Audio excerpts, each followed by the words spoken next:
What's up, everybody? Good morning. Made it to the weekend officially, and we've made it to another positional group we're going to look at in this upcoming draft. And I figure, why not come back around to the offensive line? Again, at this point, we can kind of talk about whatever because of the positions that are remaining. I don't feel like there's any one position where we have a more obvious need than any other position. So we could kind of go wherever. We can kind of do this however we want to do it, and it's all the same. The Seahawks did a really good job of making sure they didn't have any gaping holes outside of left guard on their roster going into the draft. And by the way, there was even a comment from Schneider indicating that he was still maybe looking to bring in some guards for the free agency pool, which I don't know where the money's coming from, but it's possible. So let's just go ahead and go back to right guard. This is a great right guard class, by the way. You usually don't see right guard drafts this thick. And that's why it was kind of frustrating being stuck in limbo with Abe Lucas, not knowing if he was going to be back, not knowing if he was ever going to be better, not knowing what was going on there at all, and not knowing if right tackle was a massive need for the team. So the Seahawks decided to nip that potential Schrodinger's conundrum in the bud by signing George Fant and basically taking care of the right tackle position for the imminent future. Fant is on a 2-year deal, so he could be around here for a couple years.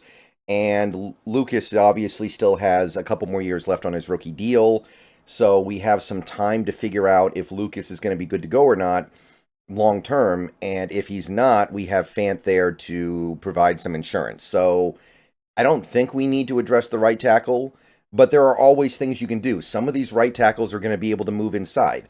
Some people think Abe Lucas can move inside. I'm a little skeptical about that because I don't think it's going to fix the problem, and I also think he's a little bit on the taller side as players go, but there's usually a way to do it. And at the end of the day, the people who know what's going on with Abe Lucas better than anybody else would be the guys in that Seahawks front office and the medical room.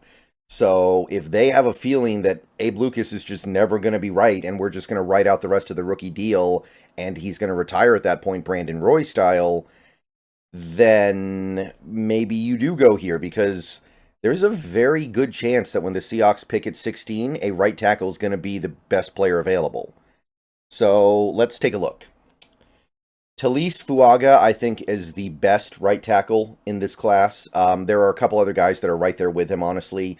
And Fuaga might have a lower ceiling than those guys, but he's got a significantly higher floor. And his floor is so high, I think it makes up for the fact that he might not have the same ceiling.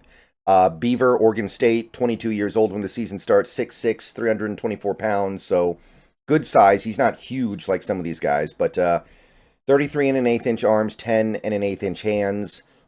The combine performance was really good, ran pretty quickly, especially for a guy his size, and he jumped out the building for a tackle, which bodes well for his explosiveness. Every big board had him in the 10 to 15 range, except for Walter Football. They had him at 26. I think they're just kind of behind the times here. And the database had him at 15. So he's slotted to go right before or right at the Seahawks pick at 16. So we got to take this seriously here. Over the last 2 years, he's had 2 really good PFF seasons, allowed 0 sacks, 5 QB hits total, and 18 hurries.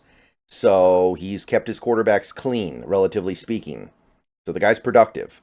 And he's productive going back to 2021. I think he was also really good in 2021. So Fuaga, great pass protector. He mirrors brilliantly in pass protection. He plays with a ferocious mentality as well. He's one of those guys who has some nasty in him, and that's going to be very appealing to some coaching staff, some organizations out there. It's not just all finesse stuff, even though he is a pass protector first and foremost. Understands hand placement really well, knows where to put his hands on the opposing defender in order to maximize his leverage, maximize his ability to stop, ability to latch on, etc., etc. He's a good operator in space. I don't know if he'll ever be a great zone offensive lineman, but he'll be good. He's proven capable of moving in space, hitting targets in space. Powerful punches, very powerful. stops momentum and really gets ahead of himself on the rep with his punches. And this is something that we need to pay attention to here, he might be able to play guard at the NFL level. You might be able to bump him over to left guard, which, if that's the case, that makes things really interesting. So, Fuaga, if you could move him to left guard, he is 6'6", which is pushing it, but it's not necessarily a deal breaker. That kind of changes the game a little bit, right? Because now you're thinking, all right, first year he starts at left guard while we figure out right tackle, and then after that, depending on how things go, he either continues at left guard or goes to right tackle. So it makes some sense. You can easily make this work. He does tend to lose the leverage battle a little bit by not sinking his hips enough. He plays a little too tall, which is one of the reasons why I'm a little bit not so sure about his guard move. He would have to improve in that area. It's more important in left guard. He doesn't have a very strong latch in the run game. Sometimes he wins the rep and then lets the guy go and lets him get involved in the play. So the run game stuff is not as good as the pass protecting stuff. His lateral quickness is lacking a little bit, however. So it's kind of an interesting thing where even though he's clearly a really good prospect who has done a really good job, he's a little bit imperfect at playing tackle because the speedy edges will beat him. But he's also kind of imperfect at guard because he doesn't play with leverage and he also isn't a great run blocker. So I don't know how exactly this works out. I think he just needs to improve a little bit in one of those areas. Loses balance sometimes he gets caught lunging a little bit. And just generally speaking, I think speed rushers are going to give him a problem. Now, at right tackle, you're more concerned with the power guys, I think. You're more concerned with guys who play with power. But still, speedier edges are going to get the best of him a decent chunk.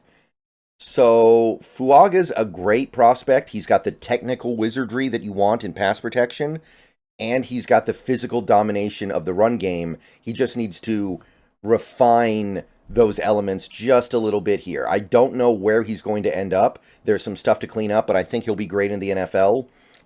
If I had to guess, I would say he ends up at right tackle, though. I'm not convinced somebody who has this many hiccups, I'll call them hiccups because I don't think they're big problems, but issues run blocking is going to be able to make it over at the left guard spot. But that possibility should intrigue us. So middle first round is fine by me. I think the big boards have this about right. I think he's a middle, slightly above middle first round talent, and that's where he should go, and that's probably where he will go at this point. So really good prospect. I'm just not 100% sure where he washes out in the NFL. Okay, next guy we're going to talk about is J.C. Latham. I think he's probably the second best right guard in this right tackle in this draft. Probably has a little bit of a higher ceiling than Fuaga, I think. There's just a little bit more going on here. Alabama, going to be 21 when the season starts, so still very young.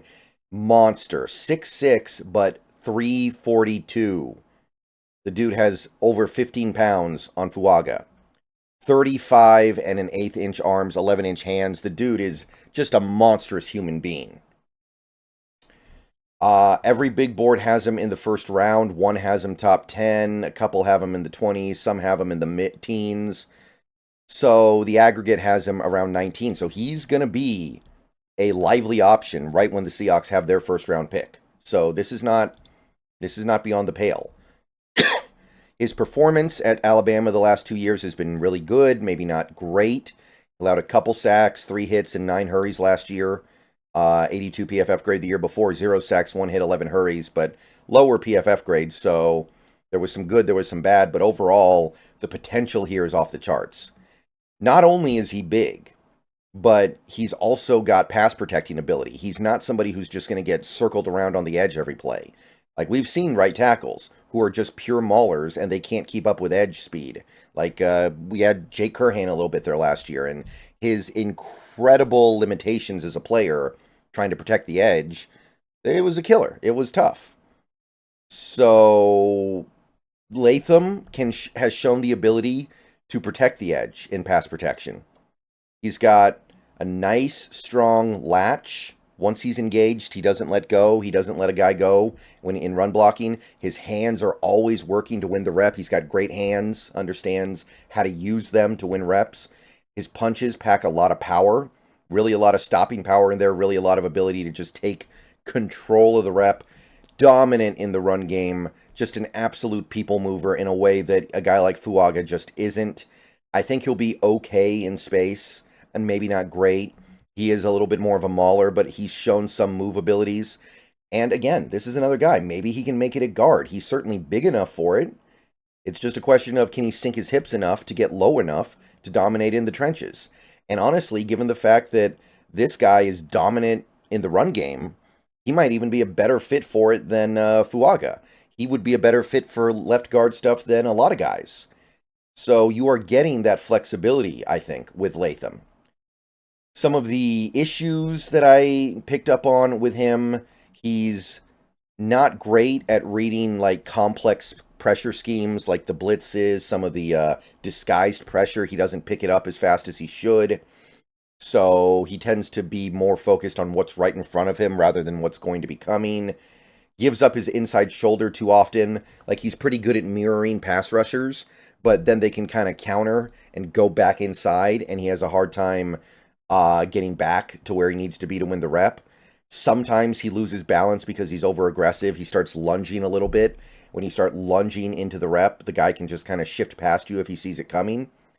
He'll never be a great zone blocker. He'll never be great on the move. He's just a little too big, and he doesn't have enough agility to make up for it.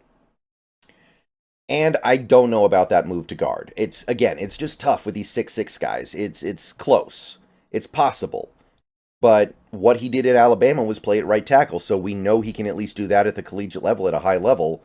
Guard is speculative, but he's got a chance. He could do it. I'm not ruling it out at all. So, ton of talent here.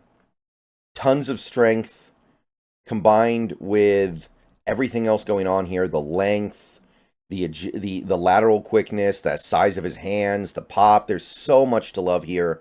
I think he'll be a positive player at right tackle and a positive player, maybe a very positive player at left guard. I don't know if he's a great fit for what we're trying to do here in Washington with the Grubb and Huff offense, but I think that he'll be good enough to supersede that. Like, sometimes the player's just good, and you can deal with him being an imperfect scheme fit, because I don't think he'll be a bad scheme fit, just imperfect. So, middle first-round value, like Fuaga. I do think Fuaga is a little bit better, because I think Fuaga has a little bit more of a sure thing going with him. I feel like Fuaga is guaranteed to be a really good pass protector out there, because he's just so technically sound. I would say that it's pretty close, and if you're running zone, maybe you bump him down a little bit. Maybe in a zone blocking scheme, he's a late first, or middle late first. But very tight. That's what I have about J.C. Latham. Let me know what you guys think about these two. These are two excellent right tackle prospects, and we are not done looking at excellent right tackle prospects today. See you guys in a couple hours with more.